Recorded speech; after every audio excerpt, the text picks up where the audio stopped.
Donc, le thème aujourd'hui, je ne sais pas comment je vais formuler le thème, mais on va lire d'abord un premier test et après je donnerai le thème.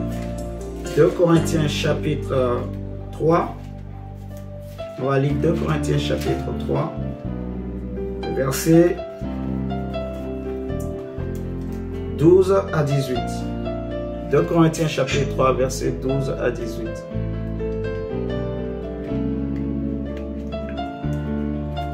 Il est écrit: ayant donc cette espérance, nous usons d'une grande liberté, et nous ne faisons pas comme Moïse qui mettait un voile sur son visage, pour que les fils d'Israël ne fixassent pas les regards sur la fin de ce qui était passager.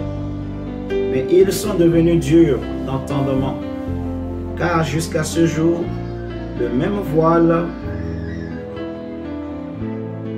demeure quand ils font la lecture de l'Ancien Testament, et ils ne se lèvent pas, parce que c'est en Christ qu'il disparaît. Amen.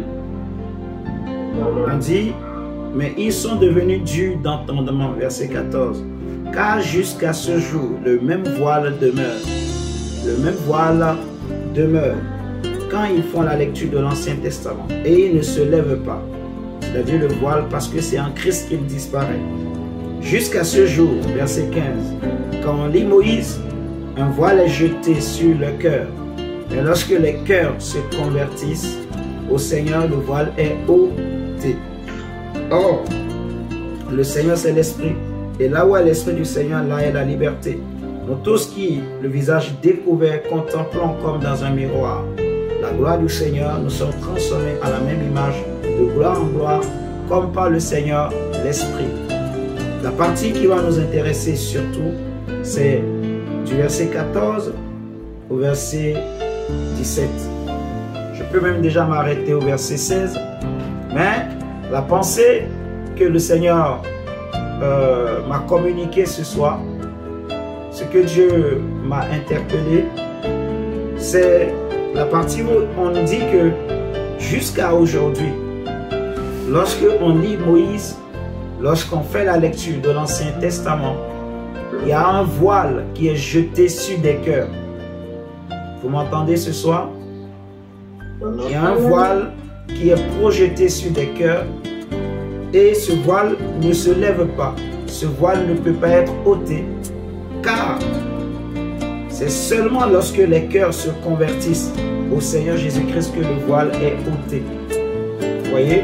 Donc, on nous parle de voile, on nous parle de Moïse, on nous parle de l'Ancien Testament, on nous parle du Seigneur qui n'est rien d'autre que Christ, qui signifie aussi pour nous, qui représente aussi pour nous le Saint-Esprit. On nous parle également de la conversion des cœurs. Vous voyez? Et le thème, c'est le verset 15, je dirais, qui dit que lorsque les cœurs se convertissent au Seigneur, le voile est ôté. Donc le thème, ça va être: lorsque les cœurs se convertissent au Seigneur, le voile est ôté. Lorsque les cœurs se convertissent au Seigneur, le voile est ôté. C'est qui Moïse? Moïse, c'est l'homme que Dieu avait appelé dans le désert de Sinaï. Pendant qu'il était en train de paître les troupeaux de son beau-père Jéthro, il a eu une grande vision.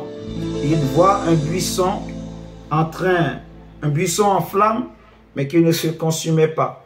Et il va se dire: je vais me détourner pour aller voir cette grande vision. Pourquoi le buisson brûle, mais ne se consume pas? Et c'est alors que Dieu va se révéler à lui.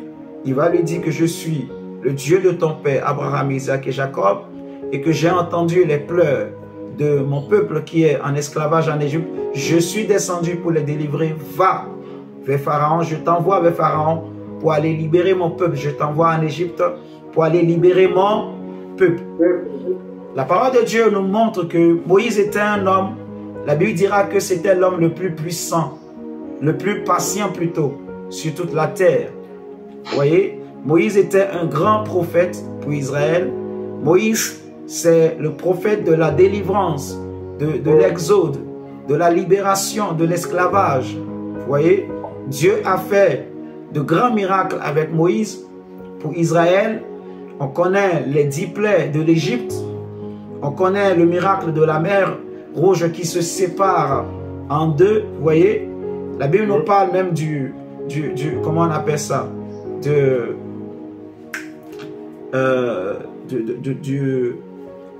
serpent d'airain que Moïse a élevé dans le désert, de sorte que tous ceux qui étaient mordus par un serpent, il suffisait seulement de regarder ce serpent d'airain et ils étaient guéris. Vous voyez, Dieu a fait des miracles terribles. Il y a eu des gens, à cause de ce ministère de Moïse, qui sont descendus vivants. La terre a ouvert sa bouche et ils sont descendus vivants jusqu'au séjour des morts. C'est fort. Dieu a fait de grandes choses avec Moïse. La Bible nous dira que lorsque Moïse rentrait dans le temple, dans le tabernacle plutôt, et quand il ressortait, il y avait comme une gloire sur son visage. Son visage brillait comme s'il y avait de l'or sur son visage. Vous voyez, la gloire était sur son visage, au point que les enfants d'Israël ne pouvaient pas regarder le visage de Moïse. Vous voyez, pour eux, Moïse c'était l'homme qui parlait avec Dieu, l'homme qui parlait tête à tête avec Dieu.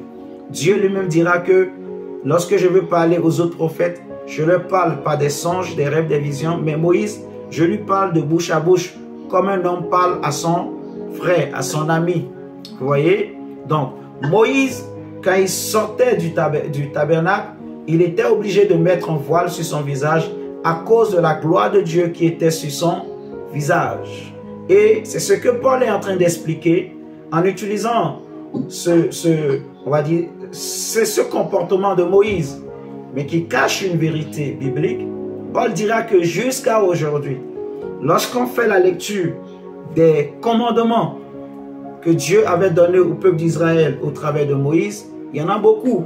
Souvent, les plus connus des commandements que Dieu a donnés, c'est les 10 commandements. Mais il y a plus de 10 commandements. Il y a plus de 500 commandements. Il y a beaucoup de commandements. Vous voyez? Alléluia. Amen. Il y avait beaucoup de commandements que Dieu avait donnés. Et tous ces commandements, on nous dit que jusqu'à aujourd'hui, lorsqu'on lit la Torah, c'est-à-dire l'Ancien Testament, quand on le lit, il y a un voile qui est jeté sur les cœurs, en fait. Le problème, ce qui nous dérange, c'est le voile qui est jeté sur les cœurs. Le message de Dieu n'est pas appelé à apporter un voile sur les cœurs des hommes. Vous voyez, la parole de Dieu, elle n'est pas là pour voiler le cœur des hommes, mais elle est là justement pour ôter le voile, pour enlever le voile. Vous voyez? Mais on nous dit que lorsqu'on fait la lecture de Moïse, il y a un voile qui est jeté. Donc, ce n'est pas tous les messages, tous ceux qui parlent au nom de Dieu qui sont forcément de Dieu. Ce n'est pas tout ce que les gens disent au nom de Dieu qui viennent absolument de Dieu. Aujourd'hui, il y a beaucoup de doctrines dans le monde. Des doctrines qui envoûtent malheureusement des chrétiens. Des doctrines qui volent justement les grâces et les dons et les faveurs des chrétiens, des enfants de Dieu. Des doctrines qui les aveuglent. Vous voyez, Paul, en prévenant Timothée, il va lui dire que prêche la parole, insiste en toute occasion favorable ou non, parce que dans les derniers temps, il arrivera un temps où les hommes ne supporteront plus la saine doctrine, mais ils auront la démangeaison d'entendre des choses agréables. Et ils se donneront eux-mêmes une foule de docteurs selon leurs propres désirs, leurs propres penchants, vous voyez, selon leurs propres ambitions, en fait. Et nous assistons aujourd'hui à un panoplie, justement, de doctrines qui viennent des hommes, des démons, mais toutes ces doctrines, en fait, c'est des voiles qui sont jetés sur les cœurs. Vous voyez, Paul dit aux Galates, en les mettant en garde, il va dire que j'ai appris que vous avez embrassé un autre évangile, comme s'il existait un autre évangile. Vous voyez, j'ai entendu apparemment, on vous a prêché un autre Jésus. On vous a présenté un autre évangile. Quelqu'un d'autre est venu vous présenter un autre Jésus, un autre évangile. Mais sachez-le, si quelqu'un d'autre vient vous présentez un Jésus différent de celui que je vous avais prêché, même si c'est moi-même ou si c'est un ange qui vient du ciel, qu'il soit maudit, qu'il soit anathème. Vous voyez? Donc c'est très très important en fait, parce que la Bible dit que c'est pour la liberté que Christ vous a affranchi.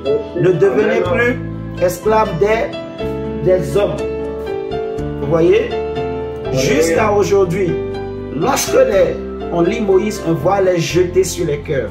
Donc, nous allons parler du voile, parler des cœurs, parler de la conversion, parler du Seigneur Jésus. Parce que le but de Dieu, le désir du Seigneur, c'est que les cœurs se convertissent. C'est la conversion que Dieu veut.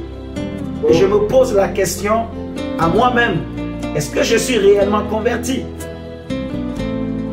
Et je retourne la question. Donc, je me suis posé à moi-même la question, mais je te pose aussi, toi mon frère, ma soeur, qui m'écoute ce soir. Est-ce que, je sais que tu es peut-être prédicateur ou prédicatrice, peut-être que ça fait 15 ans, 20 ans que tu es en Christ, peut-être on t'appelle prophète, apôtre, pasteur, docteur, peut-être que tu as amené beaucoup de personnes dans la foi en Christ. Vous voyez ce que je dis? Peut-être que tu es ancien, tu es diacre, tu es chantre de Dieu. Vous voyez, tu as vécu de grands miracles, tu reçois de grandes visitations. Je précise bien, tu as de grandes visions. Quand toi tu fermes les yeux, tu vois le ciel ouvert. La nuit, tous les jours, quand toi tu dors, tu as toujours une visitation des anges.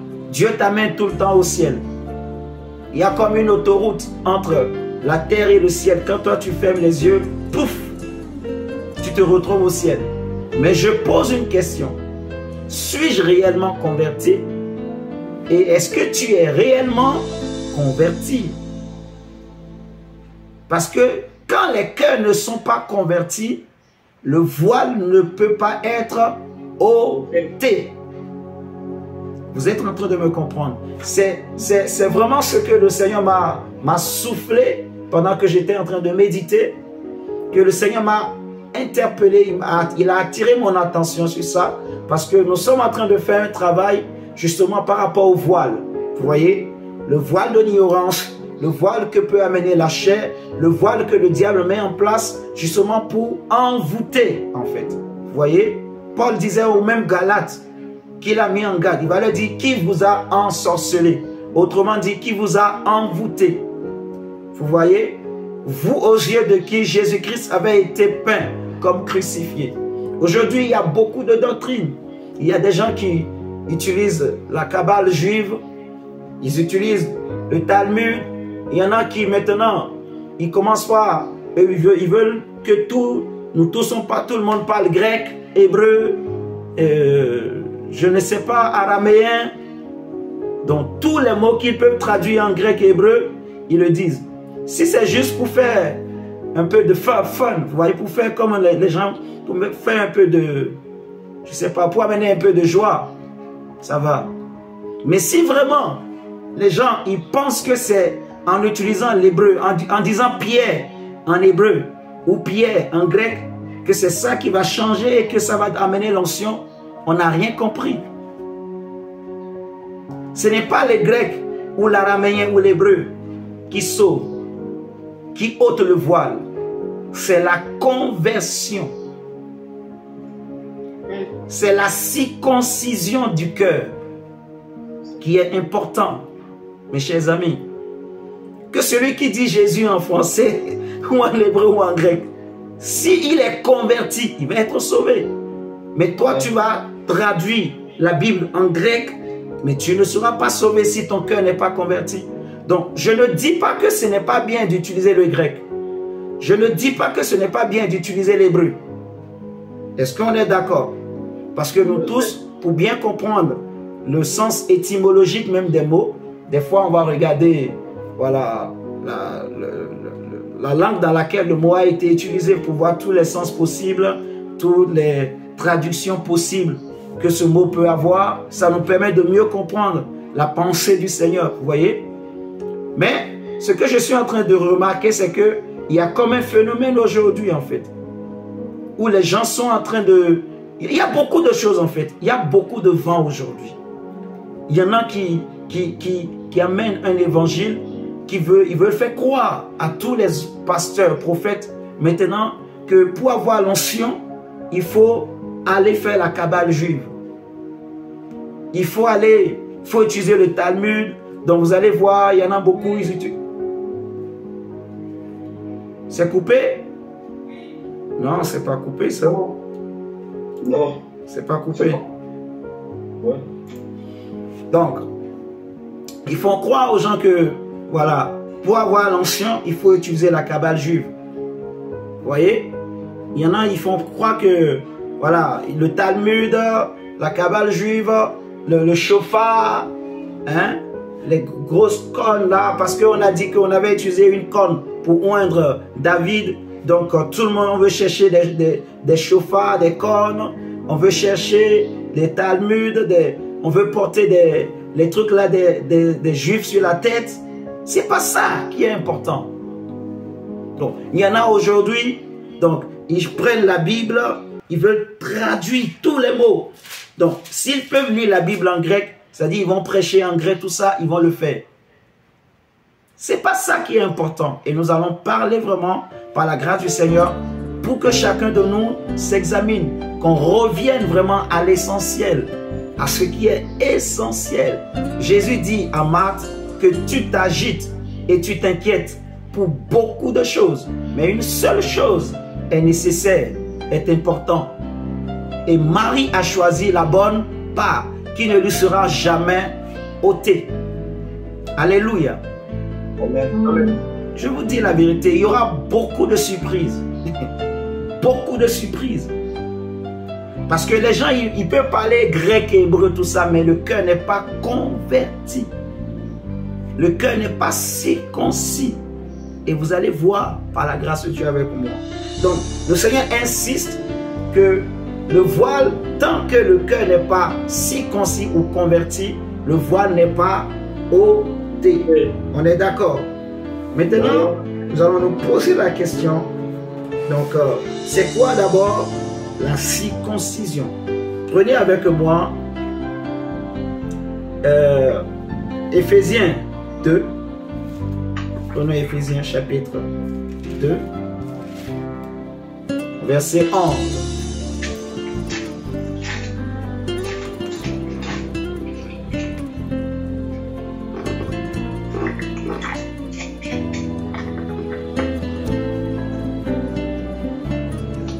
D'abord, avant de prendre même Éphésiens, prenons Romains 4.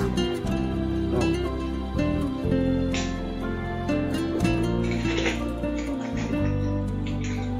Romains 4, ensuite on va prendre Romains 2 et après on va prendre Éphésiens 2. On va bien comprendre.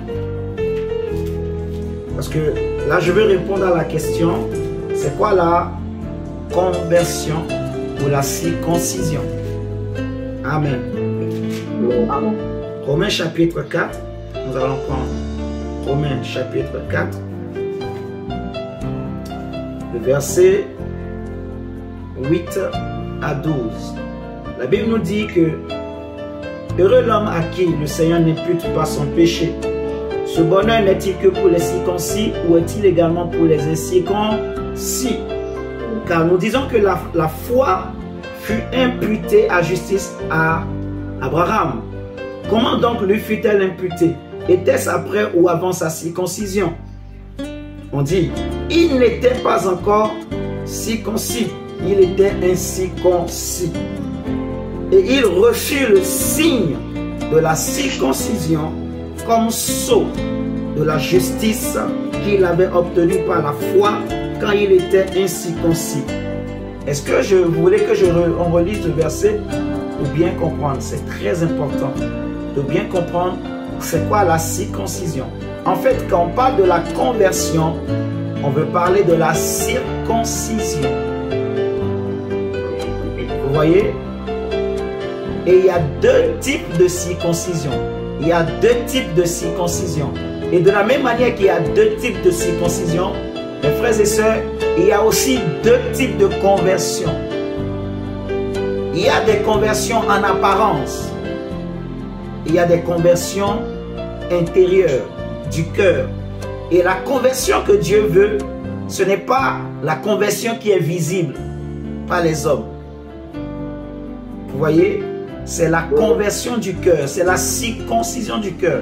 C'est pour ça quand on avait vu, je crois avant-hier, dans Joël 2, 12 et 13, on nous dit « Déchirez vos cœurs et non vos vêtements ». Vous voyez? Donc, ce n'est pas la circoncision extérieure ou dans la chair qui intéresse Dieu. Ce n'est pas la conversion extérieure qui intéresse Dieu. C'est la conversion intérieure, c'est la circoncision intérieure. Et d'où vient la circoncision? La circoncision vient des patriarches. Elle ne vient pas de Moïse. Elle vient d'Abraham. C'est Abraham qui a reçu la circoncision comme sceau de la justice qu'il avait reçue de Dieu. Parce qu'il avait cru. Vous voyez ce que je suis en train de dire? C'est ce que Paul est en train d'expliquer ici. Et il va dire au verset 11 que « Et il reçut le signe de la circoncision comme sceau de la justice qu'il avait obtenu par la foi quand il était incirconcis, afin d'être le père de tous les incirconcis qui croient, pour que la justice leur fût aussi imputée, et le père des circoncis qui ne sont pas seulement circoncis, mais encore qui marchent sur les traces de la foi de notre père Abraham quand il était incirconcis. » Donc, la première information qu'on a par rapport à la circoncision, Jésus même le dit aux Juifs, que vous circoncisez vos enfants selon la loi de Moïse, bien que la circoncision ne vient pas de Moïse, mais elle vient des patriarches. Jésus voulait parler de Abraham, vous voyez? Et on comprend ici par l'exposé de Paul que Abraham a reçu la circoncision. Si vous lisez, je crois, Genèse 17, il reçoit la circoncision comme sceau de la justice qu'il avait obtenue auprès de Dieu, parce qu'il avait cru. Vous voyez? Donc Abraham, parce que son cœur était circoncis d'abord, Dieu va lui donner la circoncision extérieure. Dieu va lui donner une marque, un sceau de la circoncision du cœur qu'il a reçu. Vous voyez ce que je suis en train d'expliquer? Et le mot, voilà, en fait, le mot conversion, ça veut dire, donc, cacher quelque chose, ça veut dire voiler, couvrir, empêcher, en fait, la connaissance. Je vais l'expliquer autrement. Quand on dit que quelqu'un se convertit, tu m'entends, mon diable? Oui. Quand quelqu'un se convertit, c'est que le voile qui était là est ôté. Vous voyez? La connaissance à laquelle il ou elle ne pouvait pas accéder, il a maintenant accès.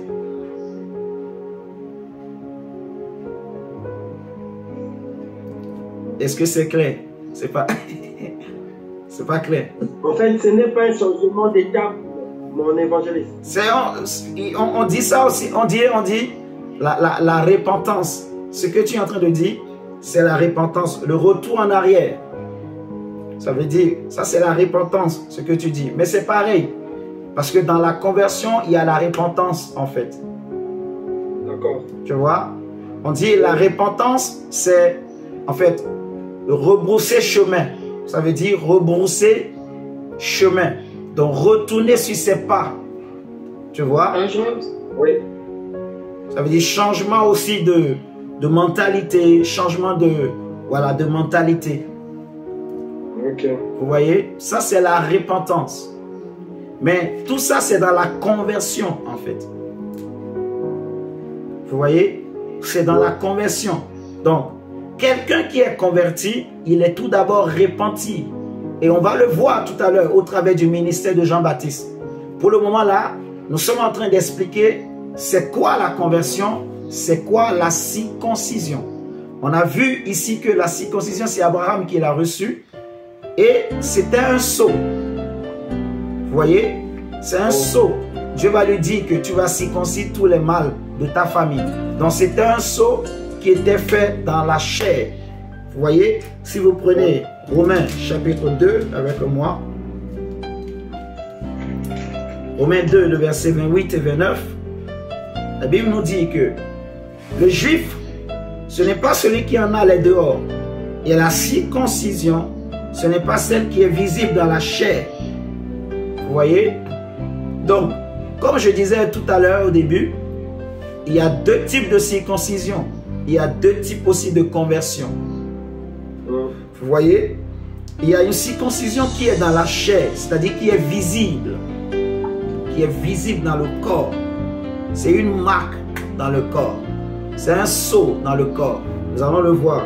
Nous allons voir plus de précision tout à l'heure. Paul dit que le juif, ce n'est pas celui qui en a les dehors. Et la circoncision, ce n'est pas celle qui est visible dans la chair. Mais le juif, c'est celui qui l'est intérieurement. Et la circoncision, c'est celle du cœur, selon l'esprit et non selon la lettre. Vous voyez? Donc, on dit que la lettre tue. Dans 2 Corinthiens, la lettre tue. Dans 2 Corinthiens 3, mais l'esprit vivifie. Et la vraie circoncision qui sauve, qui change l'homme, qui amène la repentance, qui fait que le voile est ôté, c'est celle du cœur par l'esprit. Alléluia. C'est la circoncision qui est faite par le Saint-Esprit dans l'homme. Vous voyez? Regardez Éphésiens 2 maintenant. Comme on a pris Romains 4 et Romains 2, on va prendre maintenant Éphésiens 2, qui va nous dire quelque chose de très important, qui va nous concerner. Nous tous aujourd'hui qui prêchons l'évangile, la plupart d'entre nous, on n'est pas juifs de naissance. Vous êtes d'accord avec moi? Donc, pourquoi voulons-nous obliger les gens à judaïser? Est-ce que vous êtes en train de me suivre? Oui, mon évangile. Pourquoi nous voulons obliger les gens à devenir des Grecs ou à devenir des Juifs, à judaïser? On veut obliger les gens à commencer par tout le monde. Si veut quelqu'un, il faut maintenant hébreu, grec. Donc on veut amener les gens à judaïser comme Pierre. On n'est pas des Juifs. Donc, la traduction, l'étymologie, tout cela, ça nous aide pour comprendre la Bible. On est d'accord? Mais on n'est pas des Juifs. Pourquoi vous voulez obliger les gens à judaïser? C'est la séduction, en fait. C'est une séduction. Tout ça là, ça ne sauve pas. Et beaucoup de gens sont en train de moi, ça dérange mon esprit. Ça dérange mon esprit. Vous voyez? Et le Saint-Esprit en moi, il n'est pas convaincu de ça, en fait. Parce que même avant nous, les gens utilisaient le grec et l'hébreu pour comprendre la Bible. Mais ils ne prêchaient pas le grec et l'hébreu. Vous êtes en train de me comprendre? Donc, il faut vraiment qu'on se ressaisisse. Parce que ça amène une séduction. Les gens sont séduits. Beaucoup. Combien de jeunes, combien de femmes, surtout les sœurs, mes chers amis, beaucoup de nos sœurs sont séduites. Parce que les gens, ils utilisent le grec, l'hébreu, ils utilisent le grec, l'hébreu, ils ont des talents dont les gens sont séduits. Beaucoup suivent. Mais ils suivent, ils ne sont pas convertis. Vous voyez? Ils sont séduits par le grec et l'hébreu. Oh Seigneur, sauve-nous. On va arriver. Regardez Éphésiens 2 avec moi.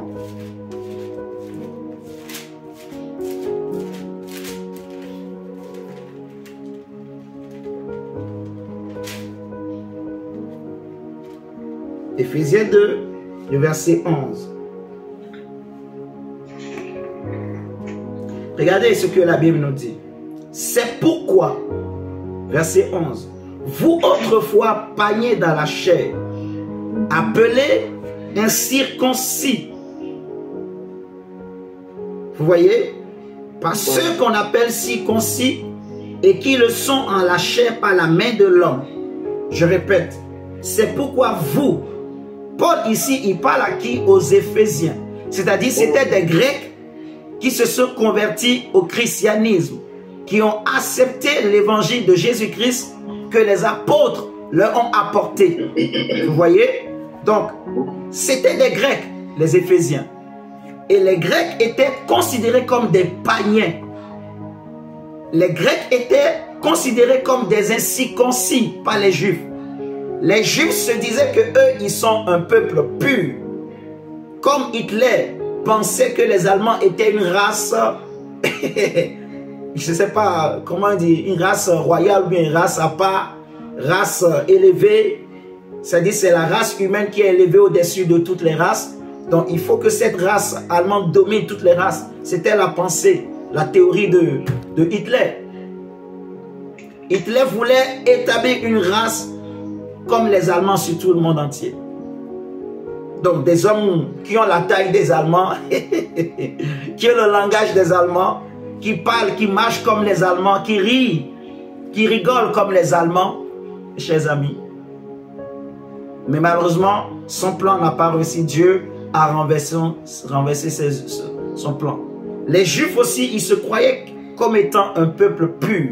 Parce qu'ils ont la loi. Ils ont les promesses de Dieu. C'est d'eux que viennent les patriarches. Le Messie même vient des Juifs.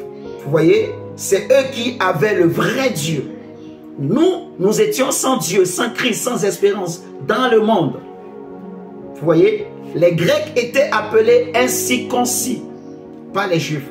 Et l'apôtre Paul dit, vous, autrefois païens dans la chair.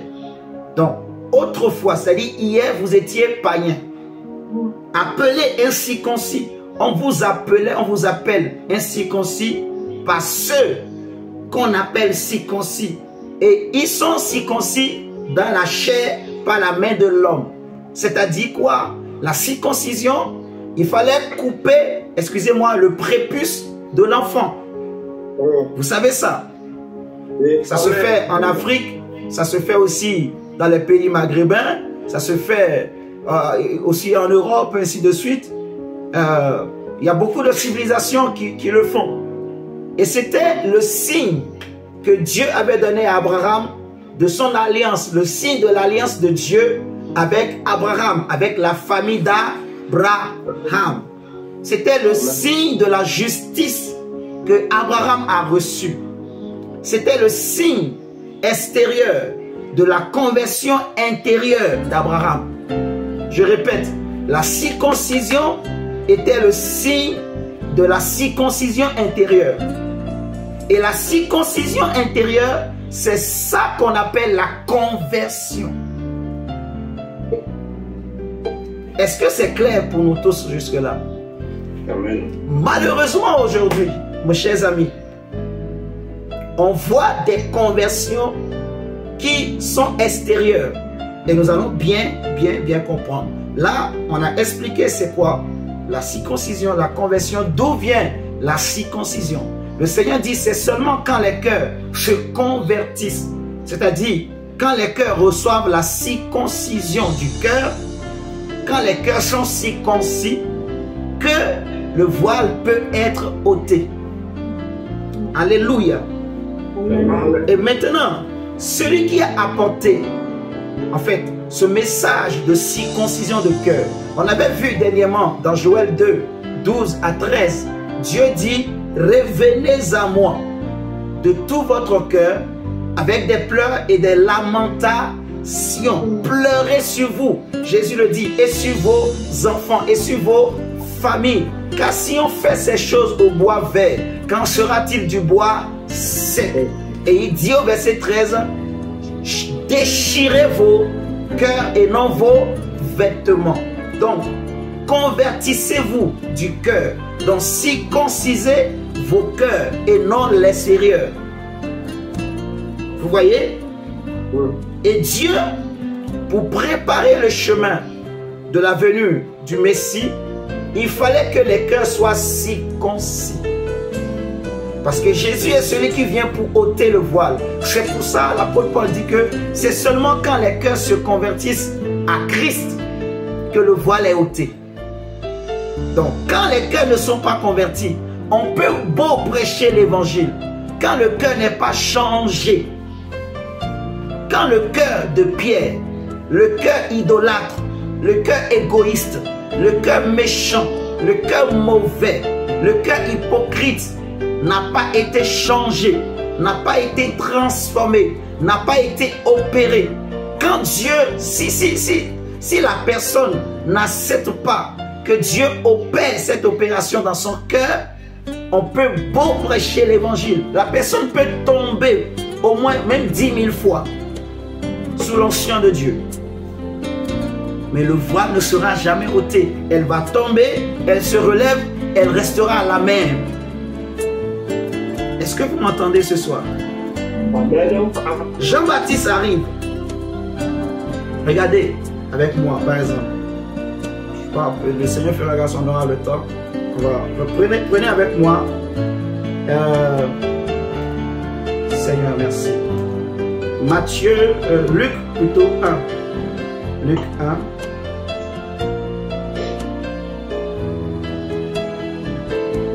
Luc 1. Regardons Luc 1.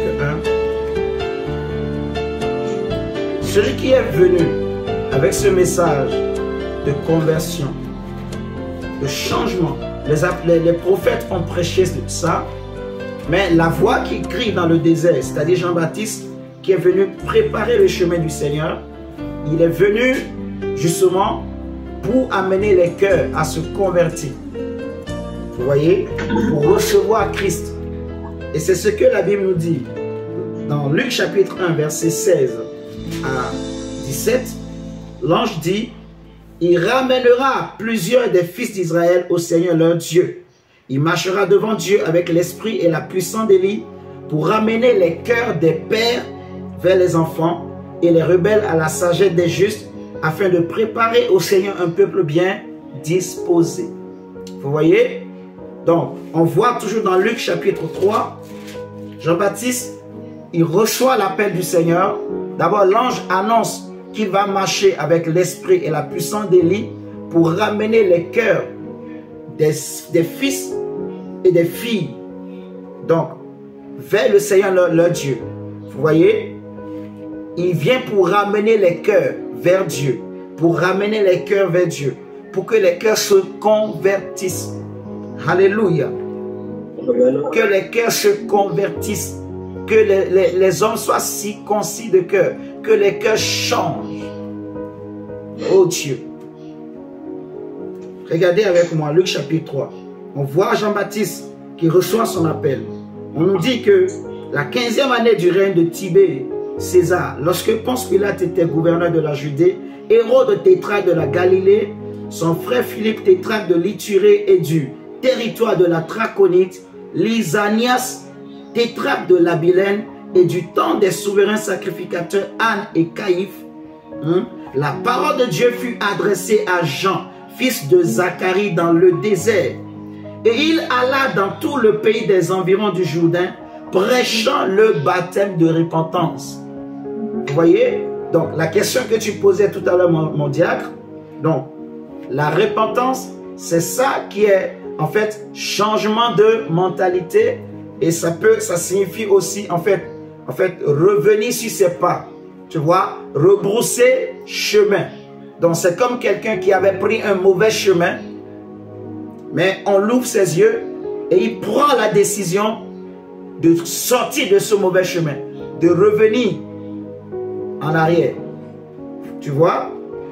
C'est aussi l'image de quelqu'un, en fait, donc, qui avait des mauvaises pensées, des mauvaises idées, mais qui prend la décision de changer de mentalité. En fait, ça veut dire simplement changer de cœur. Vous voyez? Mais c'est vrai qu'on nous a appris que voilà, ça veut dire changement de mentalité, retour en arrière, rebrousser chemin, tout ça. Mais il faut bien comprendre, la repentance, la vraie repentance, c'est la circoncision du cœur. J'insiste, il faut vraiment qu'on comprenne ça, parce qu'il y a beaucoup de séduction dans les églises aujourd'hui. Normalement, l'évangile n'est pas là pour amener le voile. Mais Paul nous dit que quand on lit Moïse, un voile est jeté. Donc, il y a beaucoup de messages aujourd'hui qui amènent la séduction, qui séduisent les chrétiens. Et j'insistais tout à l'heure, beaucoup de sœurs chrétiennes sont séduites.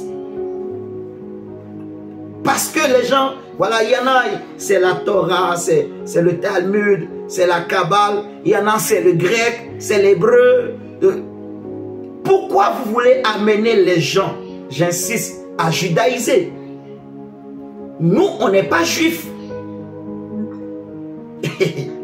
On n'est pas des juifs. Même si Jésus, il vient des juifs, mais on n'a pas cru aux juifs. On a cru en Dieu. Amen. Amen. On n'a pas cru en l'hébreu. On n'a pas cru en grec. On a cru en Dieu. C'est parce qu'on nous a présenté Dieu. On nous a dit que Jésus-Christ est Dieu. On n'a pas cru en Jésus-Christ homme. On a cru en Jésus-Christ esprit. Vous voyez ce que je dis? Et l'esprit n'est pas rattaché à une langue. C'est le cœur, c'est la circoncision du cœur. Le problème des chrétiens aujourd'hui. Pourquoi un message qui doit libérer les hommes, qui doit ôter le voile? Au contraire, ça amène encore une couche. Normalement, le message de Dieu vient enlever les couches, enlever les voiles, enlever l'ignorance, ouvrir les yeux. Mais malheureusement, il y a des messages aujourd'hui qui ajoutent encore des couches,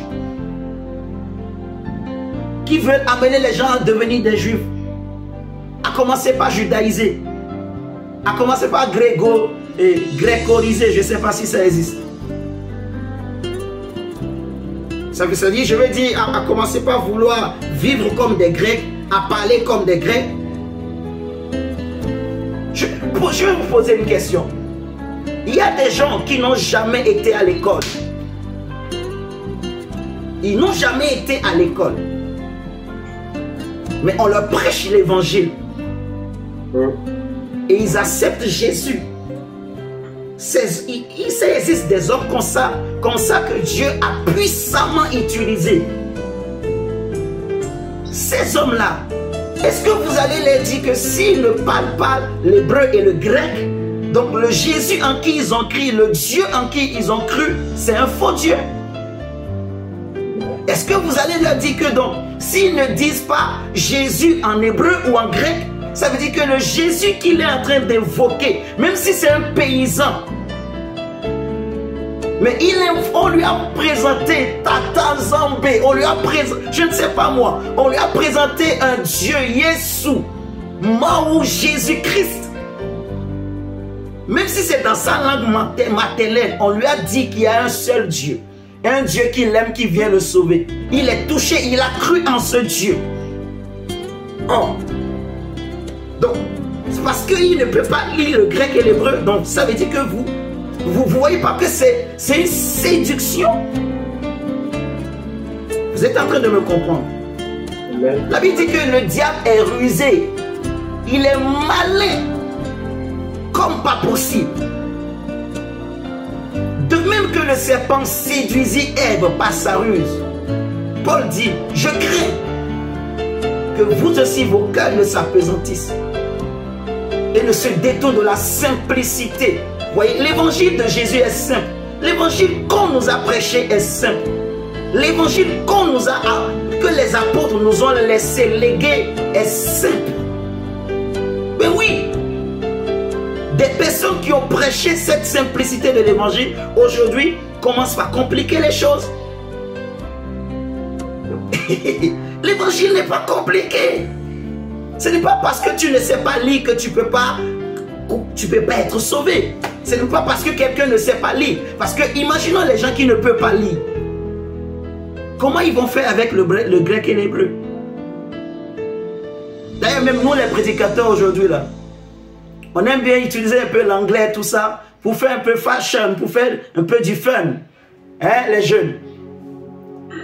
Mais ce n'est pas parce que, il ne faut pas croire que l'anglais Jésus, quand on dit Jésus en anglais, il y a plus de puissance. Non. Ça ne veut rien dire. Jesus ou Jésus-Christ, c'est la même chose. Ce qui est important, c'est le cœur qui invoque le nom de Jésus. C'est la disposition du cœur, c'est la foi du cœur. Amen, amen, amen. Mais oui, la séduction dans les églises aujourd'hui, beaucoup de gens sont séduits. Jean-Baptiste, il reçoit le message. Il sort du désert. Il commence par prêcher le message de la repentance pour ramener les cœurs, comme l'ange avait dit, les ramener à Dieu. Et il disait aux gens, donc, si vous regardez donc, au verset 7 avec moi, de Luc 3, la Bible dit, il disait donc à ceux qui venaient en foule pour être baptisés par lui, race de vipères, qui vous a appris à fuir la colère à venir? Qui vous a appris à fuir la colère à venir? Produisez donc des fruits dignes de la repentance. Et ne vous mettez pas à dire en vous-même, nous avons Abraham pour père. Je vais m'arrêter là. Vous voyez? Produisez donc des fruits dignes de la repentance. Donc, Jean-Baptiste disait aux gens, ce n'est pas parce que vous avez Abraham pour père, ce n'est pas parce que vous êtes descendant d'Abraham qu'il faut croire que le salut est déjà acquis. Non. Il faut que vos cœurs changent. Produisez des fruits dignes de la repentance. Tu vois? Produisons des... Il faut que le cœur se convertisse. Il faut que nos cœurs se convertissent. Qu'on soit prophète, apôtre, pasteur, docteur, évangéliste, peu importe les titres, chante tout ce que nous voulons. Même si je fais tomber tout le monde, même si dès que je lève ma main, les gens tombent, des miracles pas possibles, il faut que mon cœur se convertisse. Il faut que je sois converti. Il faut que mon cœur change. C'est très, très, très important. Parce que tant que nos cœurs ne changent pas, et en fait, tant que nos cœurs ne changent pas, le voile n'est pas ôté. Et c'est ce que nous devons chercher tout le temps. Il faut que nos cœurs soient davantage convertis en Jésus. Amen, amen, amen. Davantage convertis, convertis davantage. Régulièrement, il faut examiner ma conversion. Régulièrement, j'examine ma conversion. Je me pose la question, comme j'ai posé tout à l'heure, André, est-ce que tu es réellement converti? C'est la question qu'on doit se poser, mes chers amis. Regardez, Jean-Baptiste vient, il prêche l'évangile. Les âmes se convertissent. Si vous prenez avec moi 1 Pierre chapitre 2. Prenons 1 Pierre 2.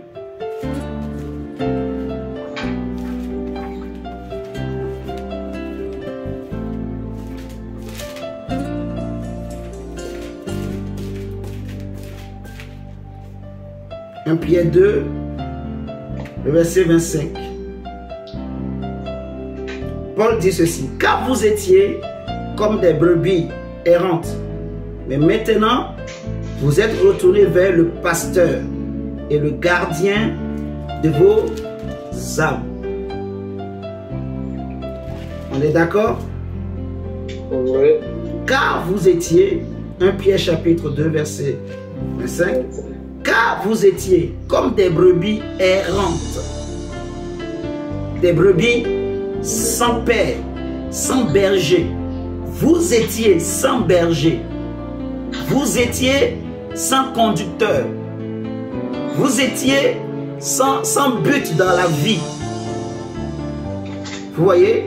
Vous étiez perdu. Mais vous êtes retourné vers le pasteur et le gardien de vos âmes. Le pasteur de vos âmes. Ce n'est pas le grec. Ne judaïse pas, mon frère. Ne grécoïse pas aussi. Je ne sais pas si ça se dit. Mais c'est Jésus. Mon frère Antoine. Évangéliste. Tu comprends ce que je suis en train de dire? Oui. On voit malheureusement beaucoup de séduction aujourd'hui. Je vous dis.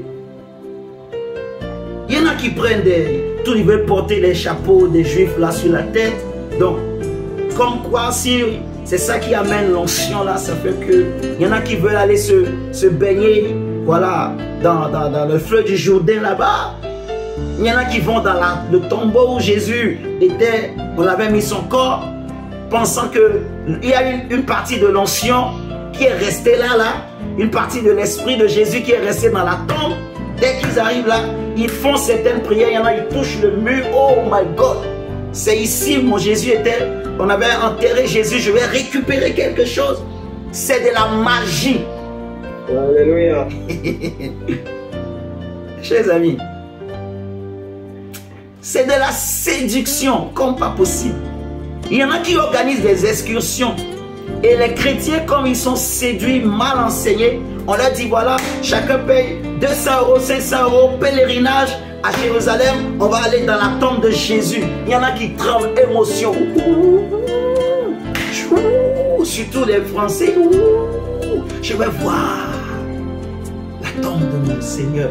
Et après, tu as vu la tombe de Jésus où il était. Tu as vu même là où on l'avait posé. Mais et après, qu'est-ce qui a changé dans ta marche avec Christ? Est-ce que tu as abandonné le péché depuis que tu es allé voir la tombe de Jésus? Vous êtes en train de me comprendre? Oui. Il y a beaucoup de séduction aujourd'hui. Beaucoup de séduction. Beaucoup de séduction. La circoncision, ce n'est pas celle qui est faite dans le corps. Ce n'est pas la conversion, ce n'est pas la conversion extérieure. Ce n'est pas l'apparence. Le vrai chrétien, ce n'est pas celui qui en a les apparences. Non. Le vrai disciple de Jésus, ce n'est pas celui qui en a les apparences. Ce n'est pas celui qui fait beaucoup de bonnes œuvres. Ce n'est pas celui qui prêche plus que tout le monde. Ce n'est pas ça. Ce n'est pas les titres.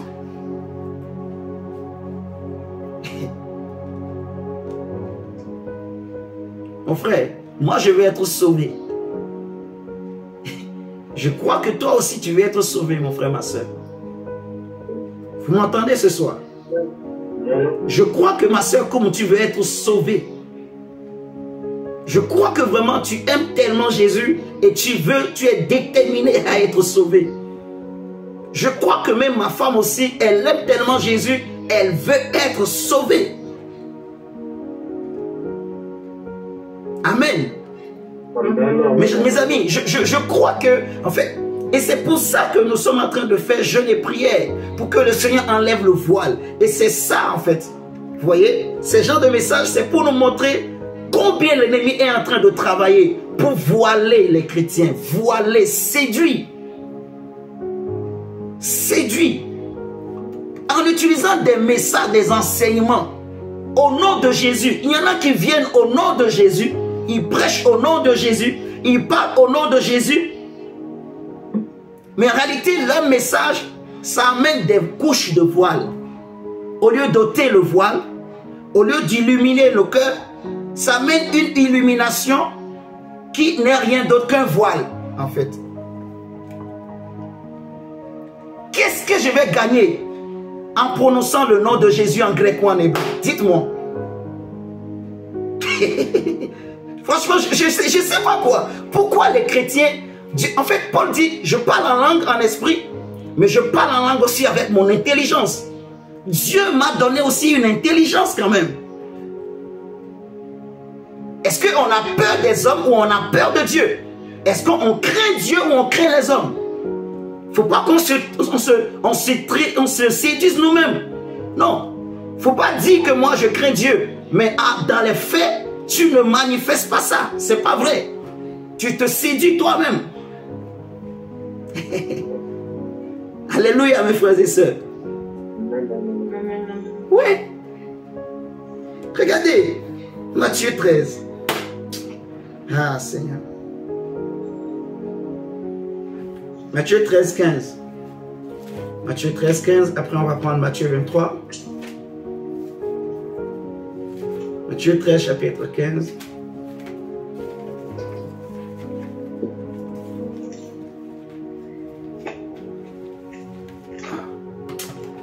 Franchement, moi je comprends pas les chrétiens. C'est moi je comprends pas.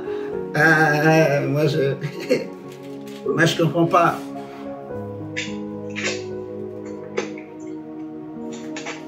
Moi, je ne comprends pas les chrétiens. Matthieu 13, verset 15. Jésus dit, car le cœur de ce peuple est devenu comment? Insensible. Vous voyez, ils ont endurci leurs oreilles et ils ont fermé leurs yeux, de peur qu'ils ne voient de leurs yeux, qu'ils n'entendent de leurs oreilles, qu'ils ne comprennent de leur cœur, qu'ils ne se convertissent et que je ne les guérisse. Ça veut dire que le cœur qui n'est pas converti, il est insensible, il est fermé. Vous voyez, il est voilé, il est aveuglé, il est envoûté, le cœur qui n'est pas converti. Vous voyez, il est insensible, le cœur qui n'est pas converti. Il est insensible à Dieu. C'est ce que cette parole nous dit, en fait. Vous voyez? Mais quand les cœurs se convertissent, quand le cœur comprend vraiment l'évangile, quand le cœur de l'homme comprend l'évangile, le reste, ça devient facile.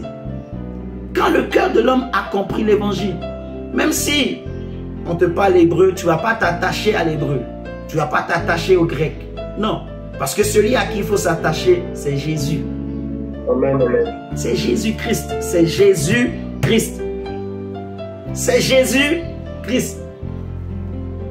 Celui à qui il faut s'attacher, c'est celui qui est venu en chair et en os, mort à la croix de Golgotha, proclamé Fils de Dieu, par l'Esprit de Dieu, ressuscité d'entre les morts le 3e jour, celui que Paul a prêché, celui que Pierre et les apôtres ont prêché, c'est en lui qu'il faut croire. Amen, amen, amen. Ce n'est pas si le cœur est converti, le reste, c'est des connaissances qu'on va apprendre davantage, voilà, et ça s'arrête là, ça ne va pas nous sauver. Le temps est court. Les gens n'ont pas besoin des Grecs, des Hébreux, non. Les gens ont besoin que leur cœur se convertisse. Ce n'est pas le grec et l'hébreu qui va faire que les gens vont se convertir. C'est la séduction.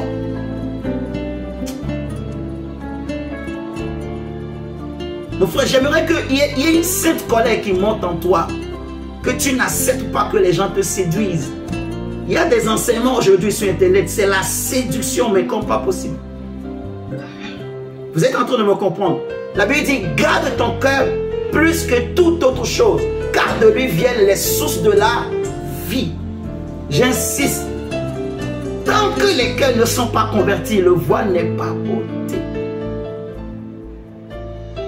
Donc, la question que je me suis posée, et c'est ce que toi aussi tu dois te poser. Est-ce que je suis réellement converti? Mon diacre, mon ami, mon frère,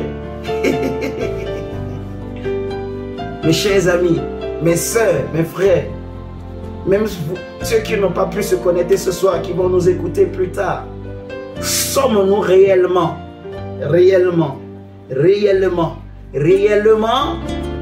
convertis?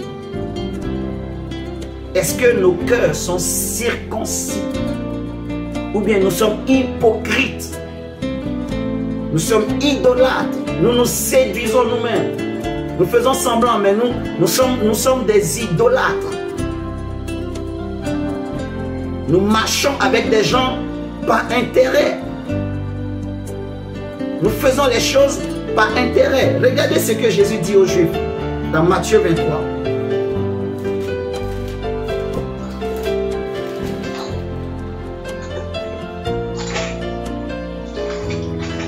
Matthieu 23, verset 25.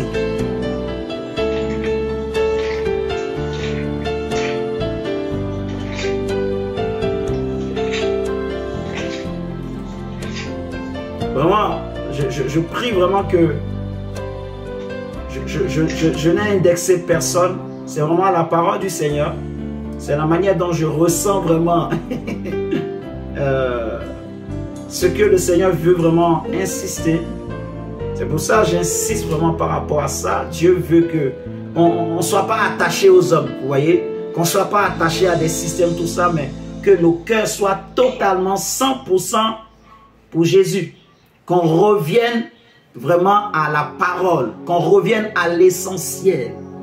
Comme Jésus a dit à Marthe, tu t'agites et tu t'inquiètes pour beaucoup de choses. Vous voyez, on est agité pour beaucoup de choses.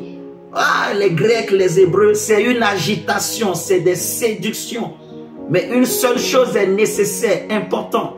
Ce qui va sauver une âme, ce qui va faire qu'un cœur va se convertir, ce n'est pas le Talmud, ce n'est pas en portant comment ils appellent ça? Quoi? Kebaï. Non, j'ai oublié le nom. Ouais, mais je sais que c'est quelque chose là. Ce n'est pas en portant ce truc sur la tête là. Ce n'est pas le Talmud, ce n'est pas la Kabbale juive. Il n'y a pas une autre évangile. Il n'y a pas une Bible que les apôtres ils ont oublié et ils ont mis de côté. Donc c'est un secret où les hommes, beaucoup d'hommes de Dieu cherchent à aller voir ça maintenant. Ils rentrent dans la magie juive. Ils commencent à étudier des choses bizarres. C'est faux tout ça. C'est la séduction. C'est la magie, mon frère. Ça va t'éloigner de Jésus. Tu vas travailler avec des démons. Il y en a beaucoup qui travaillent avec des démons. Il y en a beaucoup qui invoquent le nom de Jésus, mais c'est des démons qu'ils appellent. Mes chers amis, c'est quoi? Une seule chose est nécessaire. Revenons à l'essentiel. Revenons à ce qui sauve. Revenons à la simplicité de l'évangile. Rendons l'évangile simple. Et est-ce que nous sommes en train de comprendre? Regardons Matthieu 23, verset 25. Jésus dit, malheur à vous, scribes et pharisiens hypocrites. Donc ce n'est pas moi qui appelle hypocrite, c'est Jésus qui appelle les pharisiens hypocrites. Il dit, malheur à vous, scribes et pharisiens hypocrites, parce que vous nettoyez le dehors de la coupe et du plat, et qu'au-dedans, ils sont pleins de rapines et d'intempérance. Pharisiens aveugles, nettoie premièrement l'intérieur de la coupe et du plat, afin que l'extérieur aussi devienne net. Malheur à vous, scribes et pharisiens hypocrites, parce que vous ressemblez à des sépulcres blanchis qui paraissent beaux au dehors et qui au dedans sont pleins d'ossements de mort et de toute espèce d'impureté. Vous de même au dehors, vous paraissez juste aux yeux aux hommes, mais au dedans vous êtes pleins d'hypocrisie et d'iniquité. Vous voyez? Donc les pharisiens, au début, quand leur secte était née, ils étaient bien, ils étaient droits, ils étaient intègres, ils étaient justes. Mais au temps de Jésus, leur secte là plutôt était devenu paganisé. Leur secte avait dérivé. C'était maintenant devenu ils étaient devenus des pharisiens en apparence. Parce que le mot pharisien, ça signifie mis à part. Autrement dit, consacré, sanctifié. Vous voyez? Donc c'était des hommes qui se mettaient à part pour le Seigneur, qui craignaient Dieu vraiment. Mais au temps de Jésus, ils étaient devenus paganisés. Donc c'était maintenant en apparence. Ils avaient des vêtements qu'ils portaient, des toges, des habits, des comportements, des traditions, des ablutions, des pratiques qu'ils avaient mis en place. Et ils se cachaient derrière ces choses. Donc en apparence, en plein jour, ils faisaient croire aux gens, ils se faisaient passer pour des hommes justes, habillés en blanc. Vous voyez? Mais le cœur était pourri. Hypocrisie, iniquité, impudicité, adultère, mensonge, masturbation, vol. Beaucoup malheureusement sont dans ces choses. Beaucoup sont liés. Beaucoup de jeunes filles sont dans l'hypocrisie dans l'église. Beaucoup chantent pour Dieu, mais hypocrites, possédés comme pas possible. Mes chers amis, le cœur n'est pas converti. Ça me fait trembler. Aïe, aïe, aïe, aïe, aïe. Le cœur n'est pas converti. Revenons à l'essentiel. Pourquoi beaucoup d'agitation dans le corps de Christ dans ce monde? Pourquoi les chrétiens sont agités? Pourquoi les pasteurs sont agités? Agités pour des choses qui ne servent à rien. Tout est permis, mais tout n'est pas utile, la Bible dit. Des choses qui ne sauvent pas, des choses qui ça ne donne pas la vie. Il y a certains messages.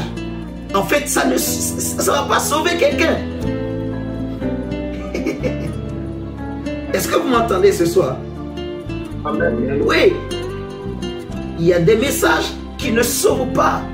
Il y a des messages, c'est juste pour augmenter la connaissance. Mais ça ne va pas sauver. Ça ne sauve pas. Ça ne sauve pas. Ça ne sauve pas. Non. Mais prêchons un message de salut. Le message qui sauve les âmes. Parce que Dieu nous demandera compte de tous ces âmes. Moi, je me pose la question, André. Est-ce que, c'est-à-dire, je revois ma conversion, mon diable. Je revois ma conversion. Tout à l'heure, là, je me posais la question, est-ce que je suis vraiment converti? Je m'examine. Je regarde ma conversion. Mon cœur. Jésus dit aux pharisiens, vous nettoyez le dehors de la coupe. Vous nettoyez. Vous faites tout pour qu'en apparence, vous paraissez juste. Vous paraissez propre. Vous paraissez bien. Que les gens disent, oh, c'est un bon prophète. C'est un bon apôtre. C'est un bon pasteur. C'est un bon docteur. Un bon évangéliste. Que les gens disent, il est humble. Que les gens disent, oh, il a un bon cœur. Oh, regardez combien il est amour. Mais il est méchant comme pas possible. Il est orgueilleux comme pas possible.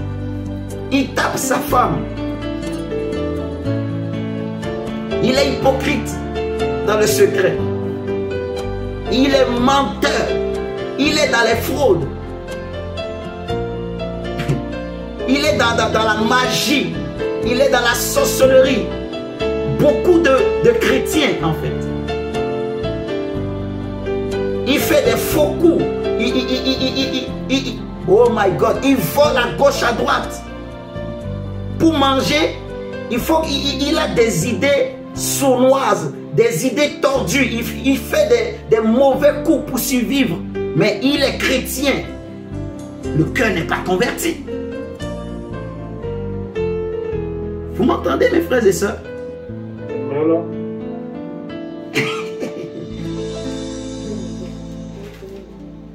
Jésus dit, vous nettoyez le dehors de la coupe. Mais au-dedans, c'est plein de rapine, d'intempérance. Et c'est ce que le Seigneur a dit à l'église de Laodicée. Tu parais juste. Tu te dis, je suis belle, je suis riche, je n'ai besoin de rien. J'ai de l'or, j'ai de l'argent, j'ai du diamant, j'ai des pierres précieuses. Je ne manque de rien. J'ai des cathédrales. Je fais beaucoup de bonnes œuvres, je pratique la vraie religion. Parce que j'aide les veuves et les orphelins. Je donne beaucoup de dîmes, je donne des aumônes. Je fais beaucoup de bonnes œuvres. Mais oui. Je fais tout, je me donne moi une bonne conscience. Mais mon cœur, le problème aujourd'hui, mes frères et sœurs, c'est aussi les chrétiens. Parce que des fois, il y a des prédicateurs, ils prêchent des messages, il n'a pas dit d'en faire une doctrine. Parce que j'ai dit, il y a certains messages aujourd'hui que nous prêchons. En fait, ce n'est pas des messages qui vont sauver. Vous voyez, ça va juste aider à augmenter la connaissance, voilà, à apprendre comment lutter contre... Par exemple, je prends un exemple, le combat spirituel. Des messages sur le combat spirituel, c'est pas ça qui va te...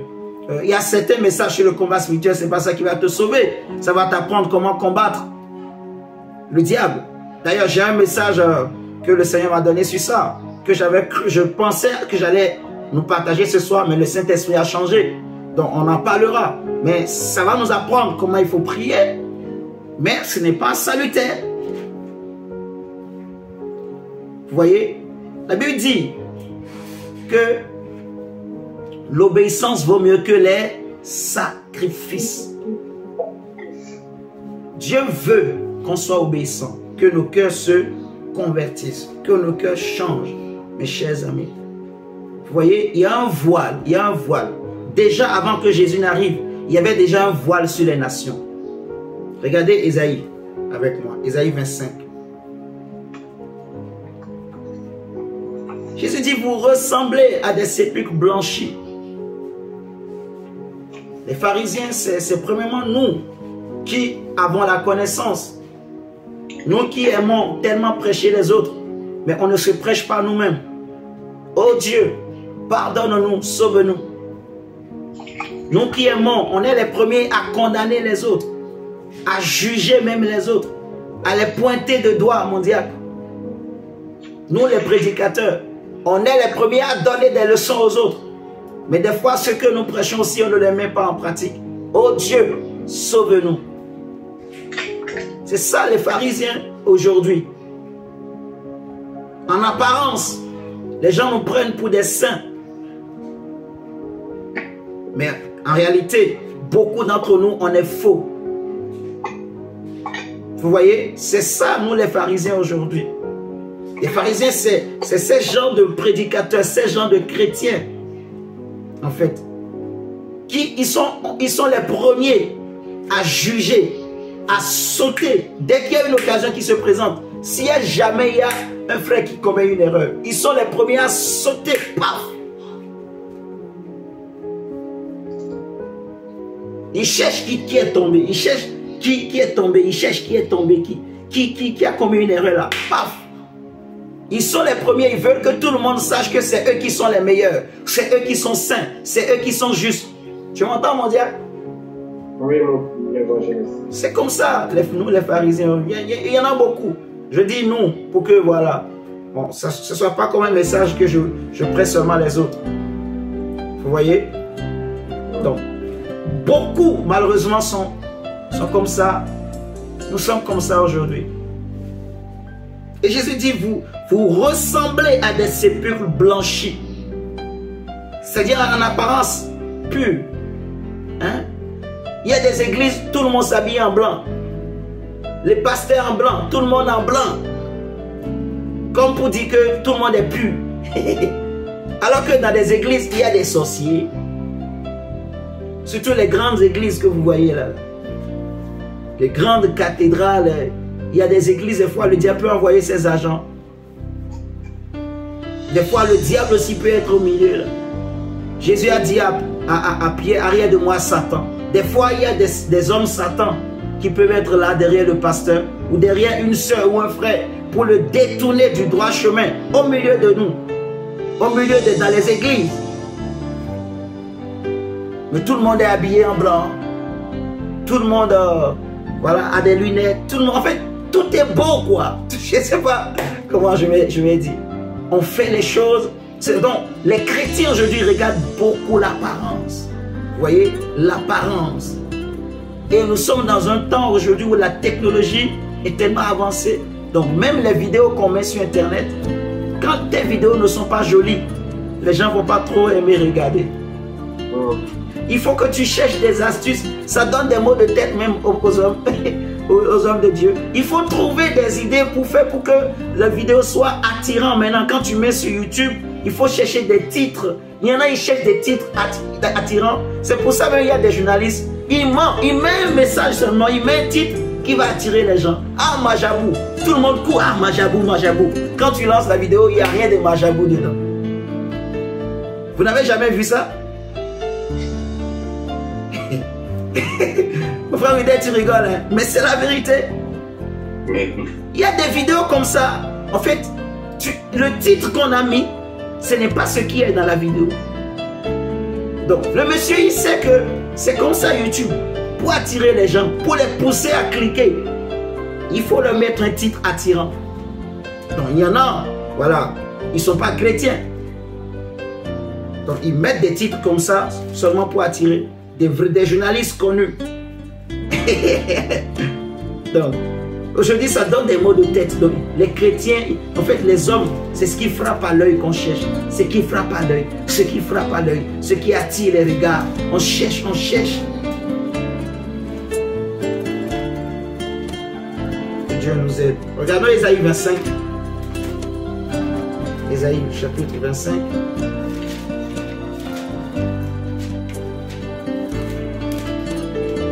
Le verset 7.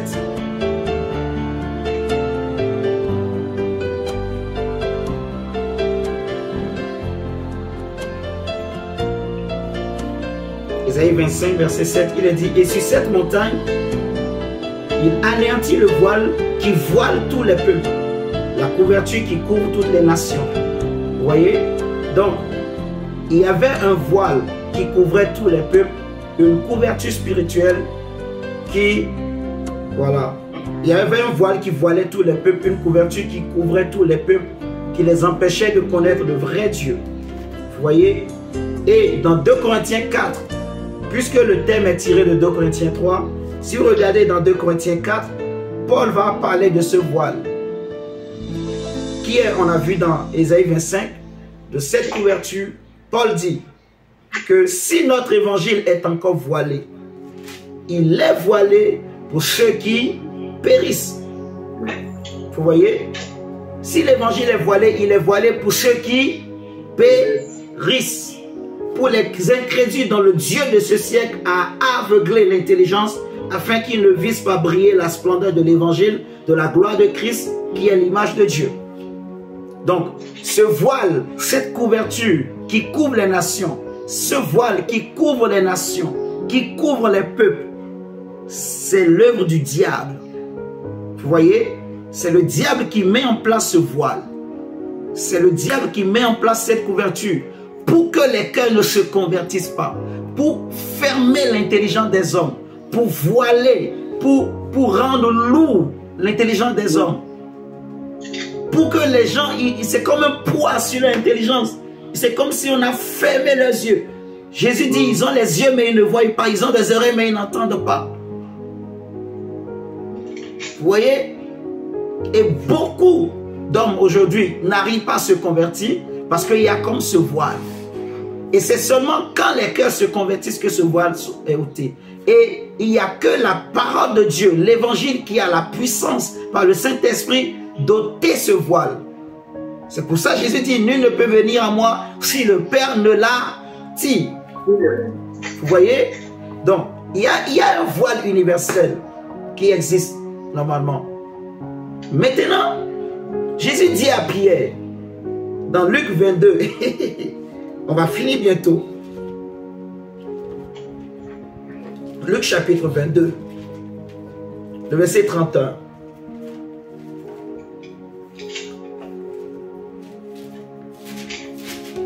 Luc chapitre 22, le verset 31 à 32.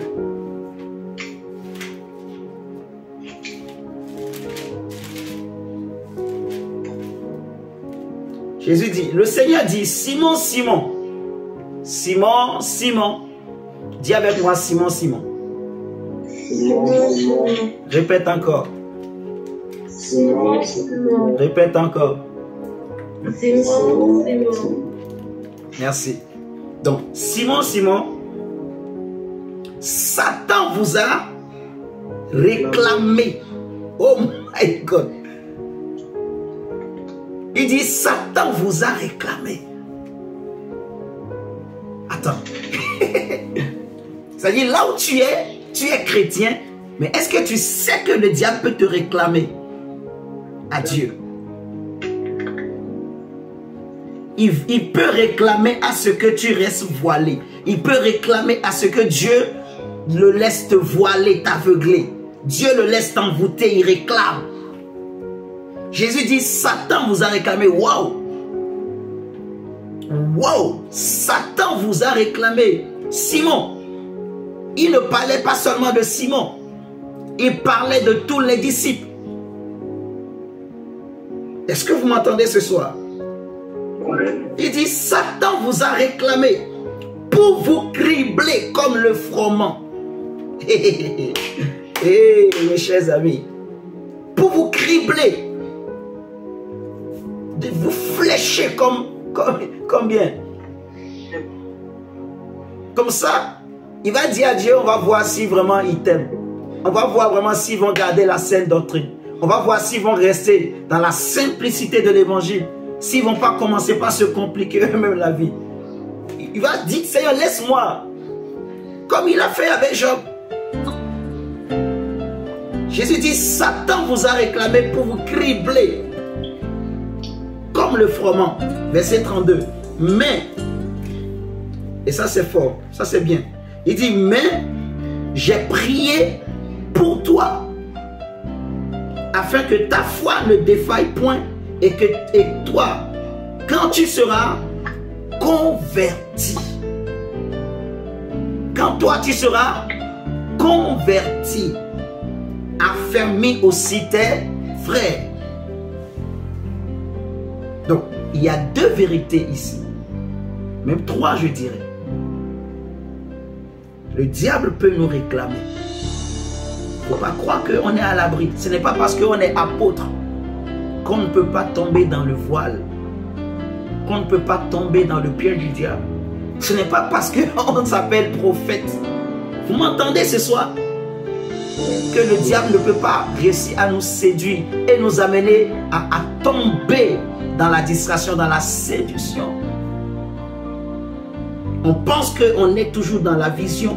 On pense qu'on est toujours dans l'évangile, mais on est en train de séduire, de distraire, on est en train de faire les choses. Il y en a beaucoup qui sont fatigués, beaucoup de pasteurs, de prophètes. Ils sont fatigués, mais ils n'arrivent pas à le dire. Ils sont fatigués du ministère. Ils sont fatigués, je vous dis la vérité. Mais ils continuent. Ils sont fatigués, ils ne savent plus quoi faire. Donc, ils cherchent d'autres idées. Voilà, ils cherchent des idées, quoi. Il y en a beaucoup aujourd'hui. Le ministère est devenu trop lourd. Avec la femme et les enfants à côté.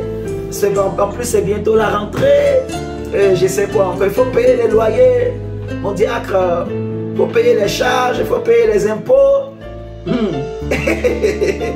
Et les impôts vont envoyer les lettres. Voilà, il faut payer plein de choses. La famille, les amis, les amendes.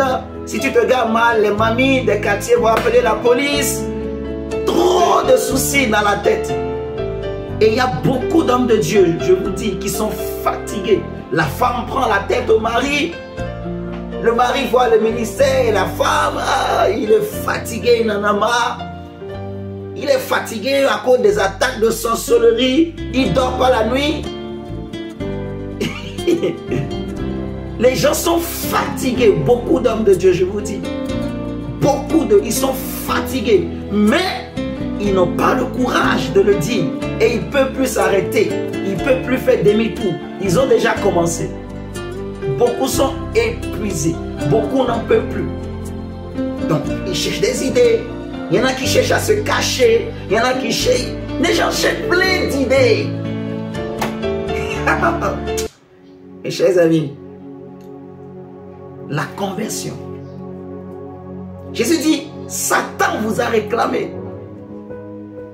Donc, là où nous sommes, ne pensons pas que nous sommes à l'abri.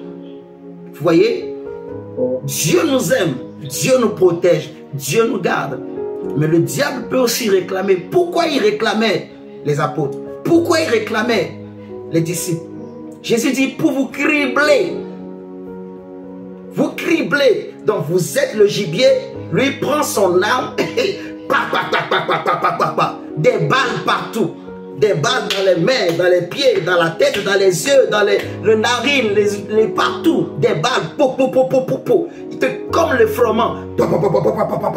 Donc tu imagines, tu es debout, mais ça tape partout. Ça vient du nord, du sud, de l'est. Des balles qui viennent de la famille, des amis, des connaissances, de l'entourage, même en pleine rue, même des gens que tu ne connais pas. Ils passent seulement, ils te lancent une parole seulement, ils te lancent un mot. Pour vous cribler. Tu vois mon diable? Oui. Comme le froment. Mais Jésus dit, j'ai prié pour toi afin que quand tu seras converti. Vous voyez? Donc, quand tu seras converti, quand tu es converti, même si le diable te cherche, même s'il cherche à te cribler, tu ne baisseras pas. Vous voyez? Tu ne tomberas pas dans la séduction. Quand un homme est converti, quand il y a des messages de séduction comme ça, il ne tombe pas dedans. Parce que son esprit ne supportera pas. Il a connu la vraie conversion. Son cœur a été réellement touché. Le problème, c'est qu'il y a beaucoup aujourd'hui qui sont dans les églises, mais leurs cœurs n'ont pas réellement été touchés par Christ.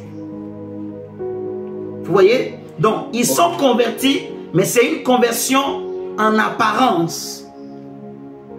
Il y en a beaucoup qui viennent à l'église parce que papa et maman prient. Parce que tonton et tata prient. Parce qu'un ami ou une copine les a amenés à l'église. Il y en a qui viennent prier à cause du mariage. Il y en a qui viennent prier à cause du travail. Il y en a qui viennent prier parce qu'ils ont peur de la mort. Il y en a qui viennent prier parce qu'ils ont peur des sorciers de famille. Il y en a beaucoup de choses. Vous m'entendez ce soir? Il y en a beaucoup en fait qui sont dans les églises aujourd'hui. En fait, ils n'ont pas connu cette vraie conversion du cœur. Où le cœur est réellement touché.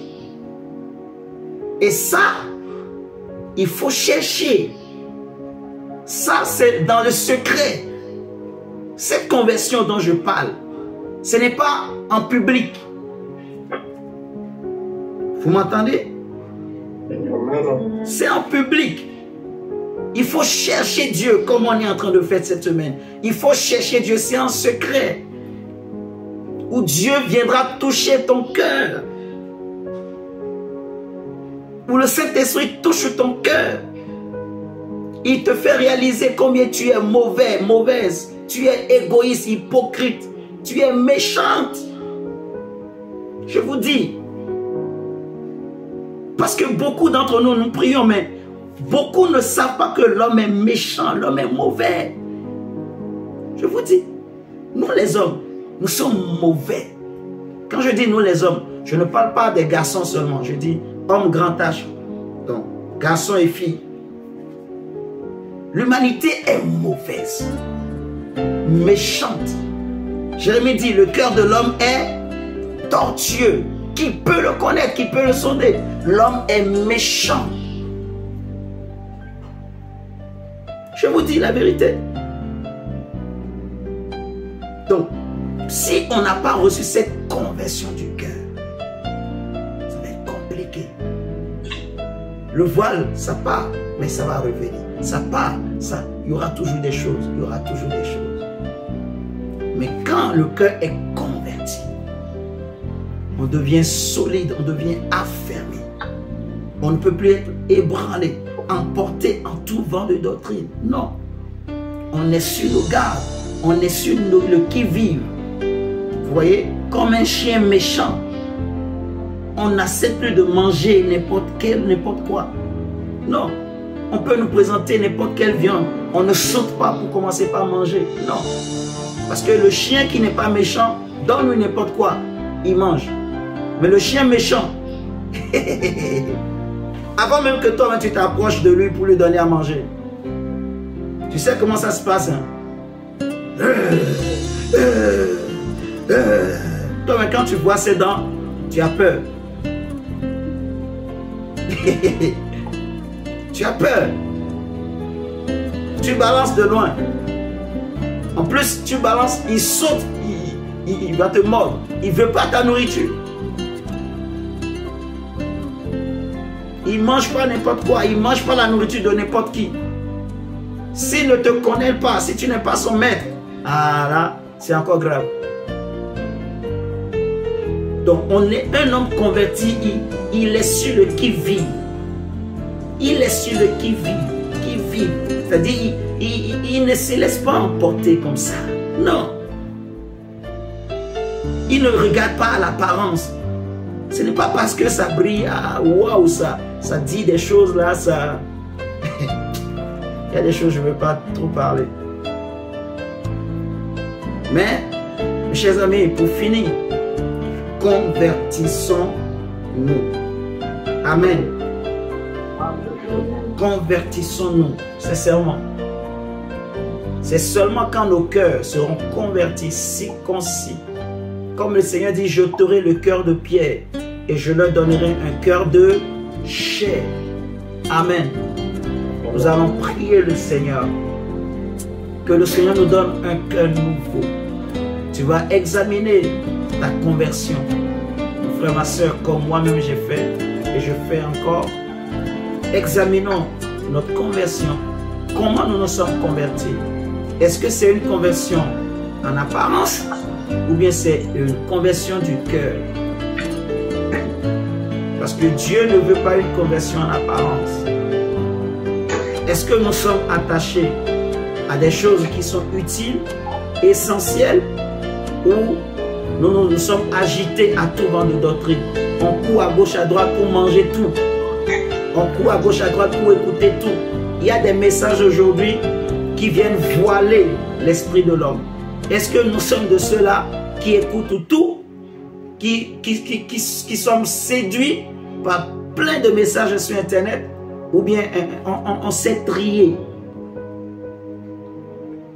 Tu vas élever la voix comme moi pour dire, Seigneur, je te demande pardon, mais je te prie, Seigneur, je veux vraiment un cœur nouveau, un cœur nouveau, un cœur converti, un cœur blanc, un cœur pur, un cœur bon, oh Dieu. Seigneur Jésus, donne-moi, Seigneur, ce cœur converti, ce cœur nouveau, Papa. Seigneur, donne-nous à chacun, pardonne nos péchés, ô Père. Seigneur, je t'en supplie.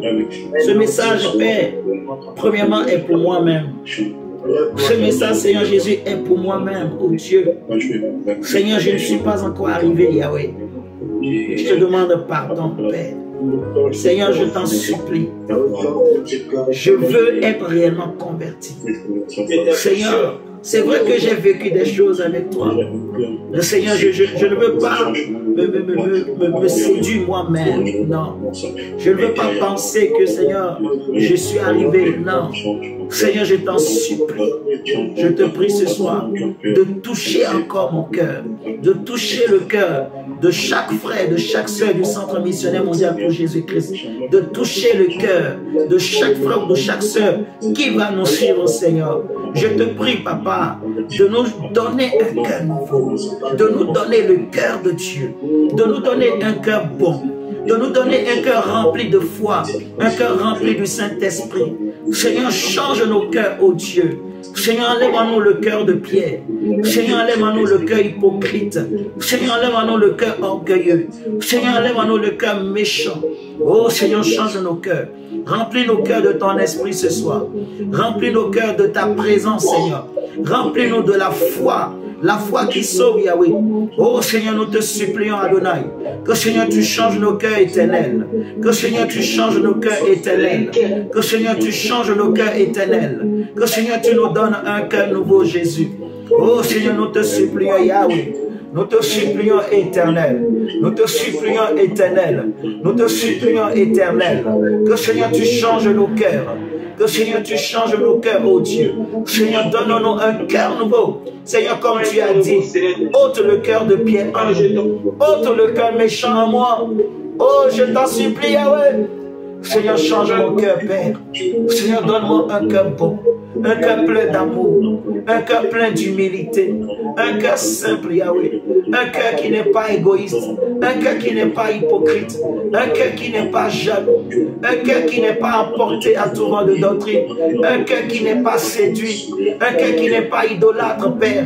Seigneur, donne-nous ton cœur, Jésus. Seigneur, change nos cœurs, Yahweh. Seigneur, donne-nous le cœur, Seigneur, le cœur que tu veux, le cœur converti.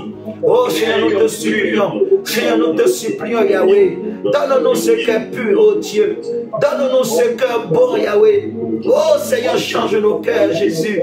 Change nos cœurs par ton esprit. Change nos cœurs par ton esprit, Seigneur. Change nos cœurs, Seigneur. Viens opérer, Seigneur, cette opération en nous. Viens, Seigneur, fais cette opération. Oh Saint-Esprit, dans notre cœur. L'opération de la conversion. L'opération du changement du cœur. Le changement de mentalité. Le changement de caractère.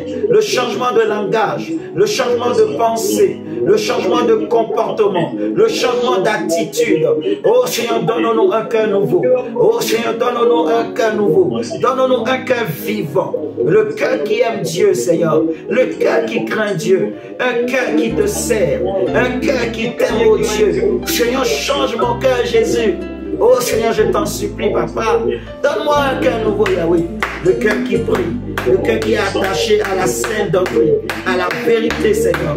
Remplis de ton esprit. Remplis de ton esprit. Remplis de ton esprit. Remplis de ton esprit, Seigneur. Nous te supplions, Père. Nous te supplions, Père. Nous te supplions, Jésus. Oh Seigneur, exauce-nous. Oh Seigneur, exauce-nous. Fais-nous voir ta face. Fais-nous voir ta face. Ne nous cache pas ta face. Seigneur, tu nous as donné ce message. Oh Seigneur, parce que tu veux que Seigneur, nos cœurs soient davantage totalement à toi. Parce que tu veux que Seigneur, nos cœurs soient totalement davantage à toi. Parce que tu veux que ton église, que ton peuple, oh Seigneur, dans les nations, Seigneur, se convertissent. Oh Seigneur, tu veux, Seigneur, que ton peuple se convertisse. Seigneur, nous te présentons nos cœurs. Nous te présentons, oh Dieu, nos cœurs. Seigneur Jésus, je t'en supplie. Donne-moi un cœur qui ne murmure pas. Un cœur qui, Seigneur, n'est pas égoïste, qui n'est pas arrogant, qui n'est pas fanfaron, qui n'est pas blasphémateur. Oh Seigneur, donne-moi ton cœur, Yahweh. Seigneur, change mon cœur, Jésus.